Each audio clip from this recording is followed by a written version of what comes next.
My name's Marquita. I'm in the esthetician program. The facial, it's a customizable experience for each client. I'll do a basic skin analysis looking through a mag lamp.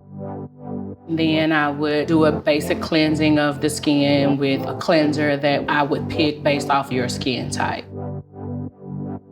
I'll also be performing a facial massage to make sure those products penetrate. We would do the toner, make sure we get any excess residue off of the skin. Next, we would apply an exfoliator. At that point, we would apply the steamer for 8 to 12 minutes. The last few minutes under the steamer, I would start to do extractions. We'll then apply the mask that will stay on for 3 to 5 minutes. As far as your results from the facial, if your skin is healthy, you'll feel more confident.